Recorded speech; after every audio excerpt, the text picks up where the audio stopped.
All right. No further ado. Let's get started on this. So this is the idea that I have for this. Oh yeah. All in.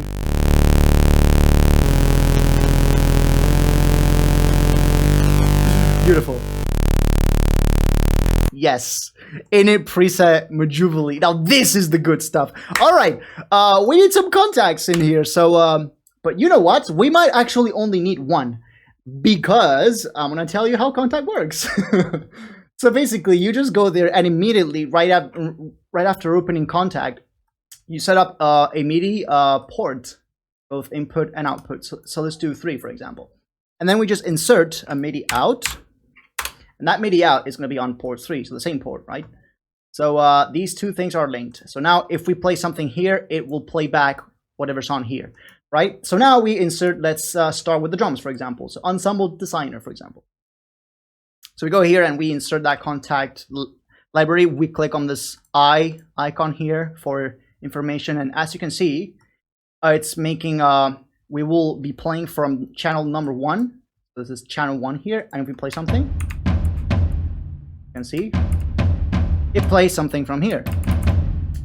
Right? Now say we want some horns. And we can insert them right here as well within the same Kontakt instance. So we say full ensemble of horns, for example, and we want some portato horns. We solo them so to see how they sound. Some dynamics. Right? So we got that. And then we will tell this that this is port 2.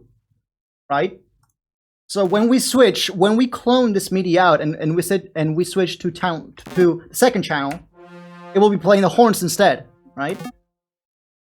And now what we need to do is route the output. We want to set it to a different mixer track. So let's say we want to route this Kontakt, right?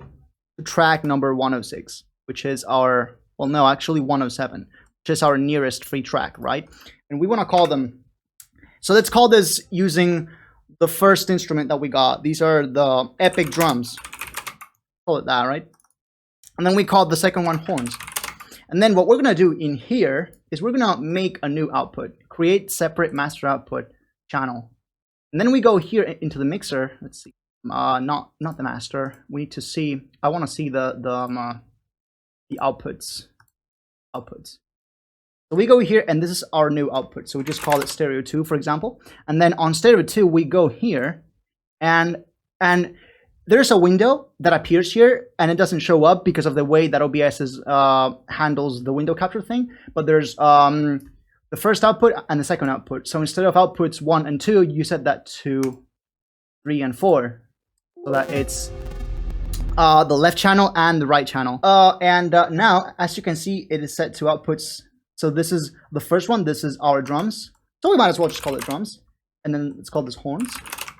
And this is the first stereo pair of outputs, and this is our second stereo pair of outputs. And then we go here into processing, and then we set it so that our second output goes one channel to the right of what we assigned it. So if our Kontakt here is in track 107, when this is set to 1, our horns will be assigned to track 108. When you play back this, the drums will play on track 107, and if you play the horns, they will play on track 108, right?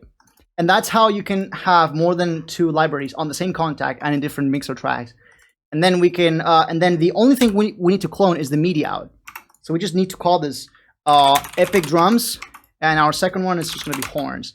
And we just set this to be Kontakt, and we just call Kontakt epic drums. This epic drums is going to be channel 1 and horns is going to be channel 2. So we basically just start composing right away. Actual life-saving stuff here. Yeah, this also helps with the RAM stuff. When you clone an instance of Kontakt, it uses up like a lot more RAM than if you were to do this. It saves up so much more RAM. And then if you go here and you select sample pool update, what it does is it's going to only load the samples that you actually use in the piano rolls. So it also saves a ton more RAM. So see here how it's 333 megs. When we hit this, it goes back to 9. That's a lot.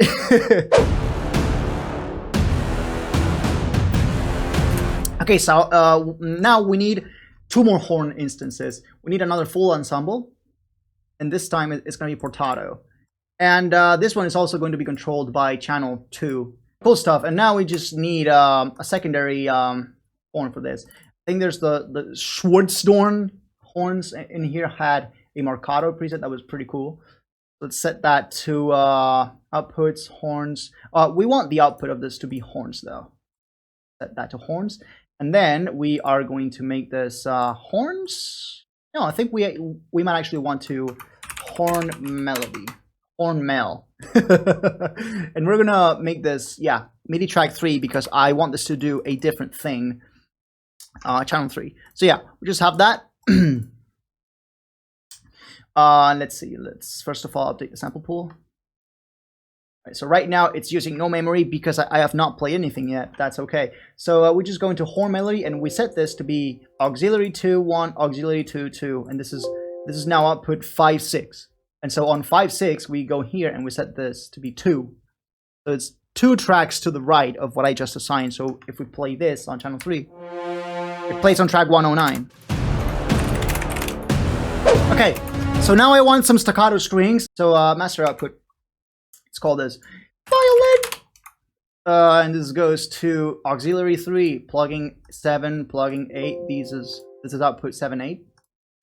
And then once we run out of outputs, that's when we can start. That's when we can insert another contact. But until we have enough outputs, just free roam. All right, so track 3, and we just want to clone this MIDI out, so it's track 4 instead. Right? These are our violins. It's pretty much freehand simmer master guys at this point. By the way, we might also want to add like a sustain strings thing. Throw that in. Separate mixer track, and this is gonna go in. So I'm gonna make this strings spiccato, and I'm gonna make a separate thing for this strings low, strings sustain, for example, right?